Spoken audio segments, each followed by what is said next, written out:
All right. Welcome to another edition of LA Rams Central. This is going to be a brief show. Originally, it was just going to be talking about the preseason game, but leave it to some dipstick in Chicago to actually have a problem with what the Rams did yesterday. I brought Eric on board with me. Really excited about the Rams trade with Watkins. I do like E.J. Gaines better than Tremaine Johnson, but both corners are average at best, and E.J. Gaines has been injury-prone over the last few years.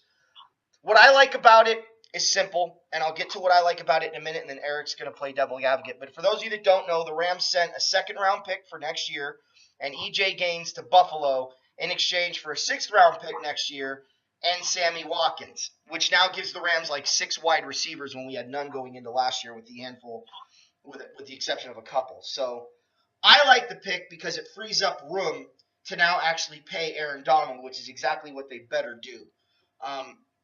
It also gives the Rams a legitimate number 1 and a legitimate number 2 and a legitimate slot receiver. And, of course, I think the Rams' legitimate number 2 is either going to be Robert Brooks or Nelson Spruce, and then Tavon Austin in the slot or Robert Brooks, depending on if Spruce can win the number 2 spot. Watkins is a speedster, which is something we desperately needed, and he's a reliable hands guy. I know the problems with Watkins' injuries, but you know, it really now forces teams to not put 8 guys in the box and stop Todd Gurley. And Gurley's already running like a man possessed this offseason. So, all in all, really like the move. Eric, hit us with your best shot. Well, I was very shocked when I saw the headline come through that Buffalo traded Sammy Watkins to the Rams. And my first thought was, okay, how many games is he going to play for LA? That was my first thought. With the chronic foot problems, I know they just don't go away. So he had 2 surgeries last year. He played 16 games his rookie year, 13 games the year before that, and 6 or 8 games last year. And so 8 games it was. And so, the only question that I had was, beside how many games is he going to play, was is he going to play enough games to warrant a contract extension? Now, it's great for the Rams in the short term because they're going to eventually, if he plays enough, they're probably going to sign him to a contract extension. I mean, if he does it, you still don't know what you have. Do you want to spend all that money next offseason to sign him to an extension? That's a big question. If they do, they can say goodbye to Tavon Austin. Very simple. I think that's what could happen. Goff has now a good weapon to throw to. And it signals to Buffalo, and I know this is LA Rams Central, but it signals to Buffalo, hey, we're rebuilding. Yeah. We're going to build through the draft. Sammy Watkins was not part of that rebuild process because they also made another trade yesterday with Philadelphia to get Jordan Matthews, and they sent their cornerback Darby too. So they identified 2 guys who weren't part of the rebuild. So it makes them not as competitive in the short term. It makes the Rams a lot more competitive in the short term if Watkins can get over his foot injuries, which that's tough to go over. Foot injuries are like back injuries; they just don't go away. Yeah, well, with surgery, in the West. With surgery, they can. But you need to have surgery and you need to have time, and that's what we have to wait and see with this. I do think it's funny that the Rams have now both of Buffalo's starting wide receivers from last year. It's a little hilarious. I think Robert Woods might have been a little disappointed. He would never publicly say it. He wanted to get the ball this year because he had a lot of opportunities to get the ball this year. Well, and but he still might. Yeah. He still might because who knows how long Watkins is going to be playing for. Well, as far as how many games he's going to play. So here's who I think benefits the most from this trade. Okay, I think as far as on the Rams organization, I definitely think Todd Gurley benefits because you're not going to be able to put 8 in the box. Not with Sammy Watkins out there at wide receiver and Robert Brooks out there on the other side, if that is their 1-2. But now you've got 2 tight ends potentially in Gerald Everett and Tyler Higbee that are going to be forced to get one-on-one coverage. Now, if they decide to double one of them, then Brooks and the other tight end that isn't doubled is really going to benefit from this. And obviously, Jared Goff now has weapons galore. But here's why I'm excited. The Rams finally have depth at wide receiver. The way things were this year, if Robert Brooks and I'm pretty sure the Rams are going to go with Tavon Austin as much as I think that's a mistake. I don't think he's a 1 or a 2, but I think he's a slot receiver. But it now forces Tavon in the slot where he best can perform. If there's an injury, we still have Cooper Kupp. We still have Nelson Spruce. We still have, Farrell Cooper. So there's depth now finally at wide receiver. So if we lose Watkins for any length of time, we can fill that hole pretty quickly. But it really helps the Rams running game because he is such a speedster on the outside, and it helps the Rams punt return game because now there's depth there. If Farrell Cooper can't do it, and Tavon Austin doesn't have to do it now, although they still may put him there, it gives them 3 legitimate return men that can take it to the house on any given play. It gives them a speedster on the outside, which they didn't have because I'm sorry, I don't believe Tavon Austin is fast. I don't believe it. I'm yet to see it on film. I've seen this guy run verts and get covered by 3rd or 4th corners on the depth chart. So please somebody show me where Tavon Austin is fast. He's quick, but he's not fast. Watkins is a speedster. He's going to burn on the 9s, which is going to give Goff an opportunity. He ain't going to overthrow Watkins. So that's a positive. And I think it helps the Rams defense because the Rams offense is going to be on the field. In this trade, I was thinking about this. I was thinking about another trade that involved Buffalo. The Rams and Colts have 2 of the most historic trades. I would say 2 of the 4 most historic trades in NFL history.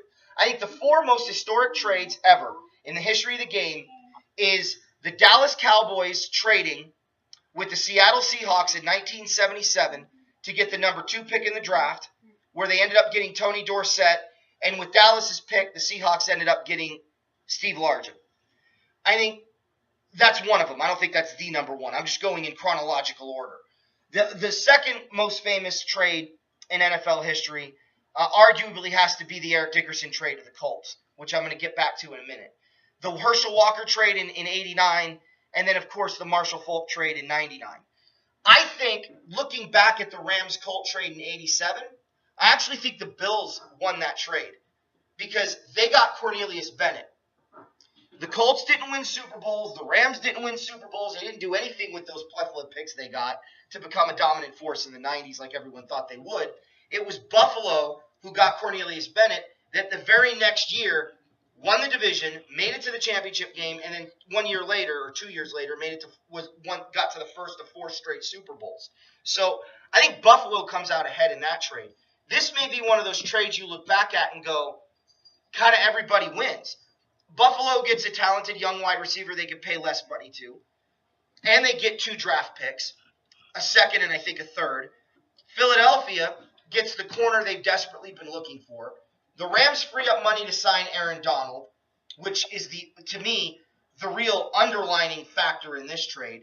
They get the wide receiver to see if they have somebody now. Maybe they don't have to focus so much in free agency in the draft next year if Watkins performs.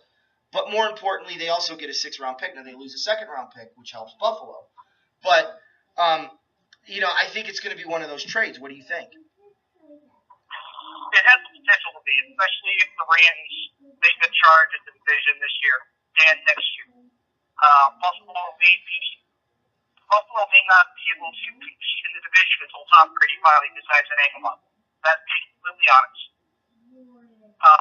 So you're looking at a short-term winner, you're looking at a long-term winner. And if Buffalo plays its cards right, they can come out long-term ahead. And the Rams can get the short-term, but also sustain long-term because they got the young quarterback.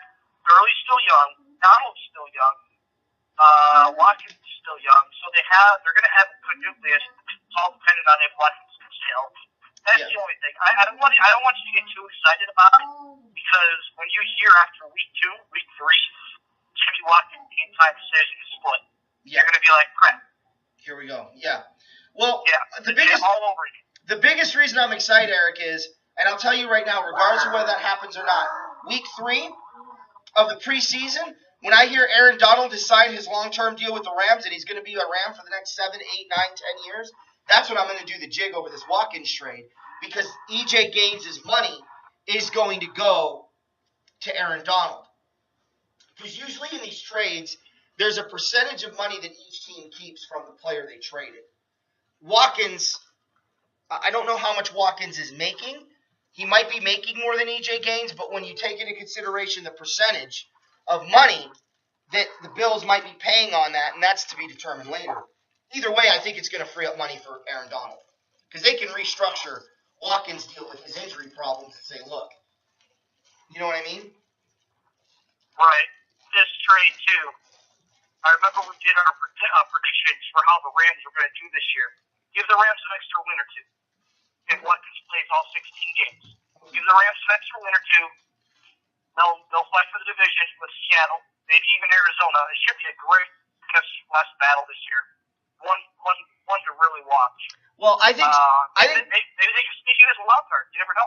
I think Seattle's old. I think Arizona's time has passed, and I think San Francisco is they've got to rebuild. So I think this is going to be the Rams' best chance. I already mentioned in my other show that the Rams are my preseason bold prediction to make the playoffs and win the division. But I definitely had the Rams scheduled to win 10 games. I agree. With the Watkins signing, maybe we pick up that win against New York or that win against Minnesota that I didn't think they were going to win, or even Tennessee. I know you're not as high on Tennessee as I am this year, but I think the Titans are winning the South. That's my prediction right now. But we'll have to wait and see how they do through preseason if the injuries happen. Speaking of preseason, it's going to be a really short show, guys, just so you know.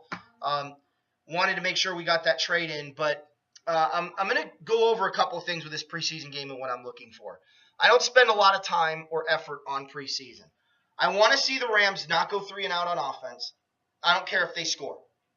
I want the starters to have a drive.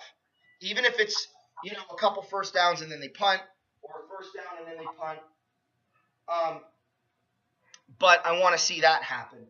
And then ultimately, defensively, I want to see them stop the Dallas Cowboys. I don't care if Dallas gets a first down, but I don't want Dallas to score on its opening possession. They do that, I walk away feeling good about the starters. Obviously, I don't want any injuries. And I'm really going to be curious to see how Cooper Kupp does, how Tyler Higbee does, how Gerald Everett does. And to be honest with you, I'm excited to see LaMarcus Joyner at corner because he's going to be the starter now that EJ Gaines is gone. And, that's kind of been up in the air, but that's where we're at. What do you think? I wholeheartedly agree with you on your outtake of what you want to see tonight. I mean, the only thing that I like to see is no injuries in the preseason, especially the key guys, because those are hard to replace. Look what the Baltimore Ravens are going through right now. Practice, preseason games, and they have so many guys that they were lost already. You just want to make sure that you're playing the right way, and you want to limit the injuries. I know that's easier said than done, but and it's football. When these guys put on the pads, their whole mentality changes. So keep Goff upright. That's the biggest thing. If Gurley plays, get him some holes. Let him hit some people. I'm sure he's anxious to do so. Get your wide receivers involved early. Get your tight ends down the seam early, and just play football. And it doesn't matter if you win or lose, but execute. That's the biggest thing. You just want to execute. You want to look good on offense. You want to, be stingy on defense. And it's the first preseason game, so don't expect a lot. But just, know from preseason game one to game 2 to game 3, you want to see that improvement every week. I couldn't agree with you more. That's awesome. Listen, really quick, guys, for those of you listening, I'm not going to respond to anybody. I just want you guys to put who you're most. The next part of this segment, the last segment, is who we're most looking forward to seeing play tonight for the Rams. I want you guys to put in the comments box who you are either most excited to see play tonight or who you were most excited to see play if you watch this after the preseason game today against the Dallas Cowboys. For me, I've heard a lot of things about Cooper Kupp. I hear he's 6'2". The Rams report that he's 6'2". He doesn't look 6'2". I haven't watched any Eastern Washington games. So I want to see if this kid's hands are as good as advertised. And I'm going to cheat a little bit. I have 3, okay? I want to see what Cooper Kupp does because I don't know anything about this pick. And the Ram Nation, the Ramily, has been really happy about this draft pick. And I got to be honest with you, my knowledge on him is limited to none. and I'll be the first to admit that. So I'm curious to see him play.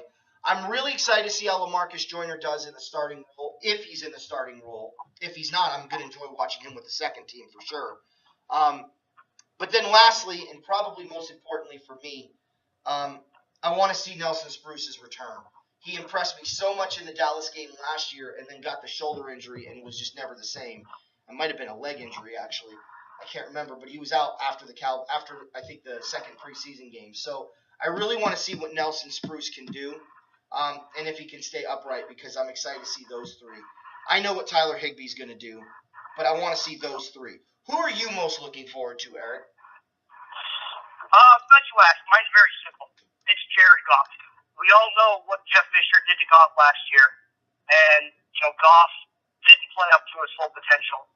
I'm really excited to see how he takes Sean McVay's offense.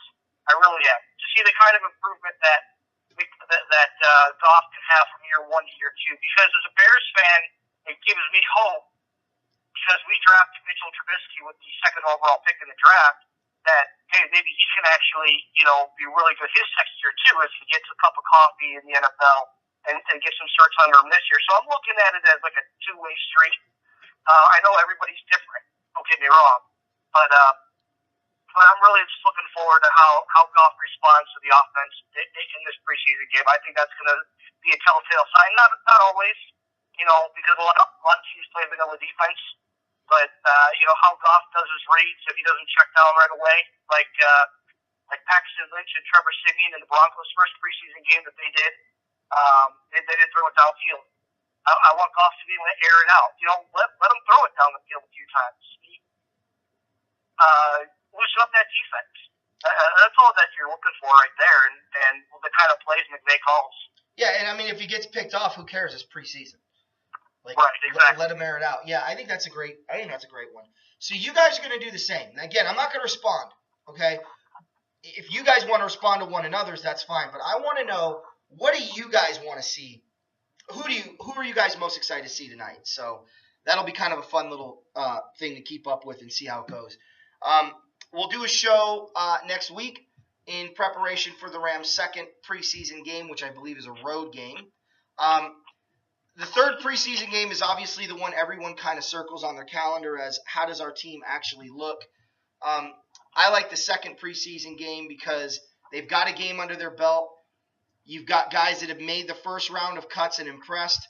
You get a Nelson Spruce out of those. You get a Pharoh Cooper out of those. So I'm really curious to see who's going to stand up and stand out in the second preseason game after showing up in the first one. So, Eric, anything you want to add before I end the show? I'm just really impressed with the Rams pulled off the trade. Like I said, I like it short term. I think Watkins could be a big difference maker.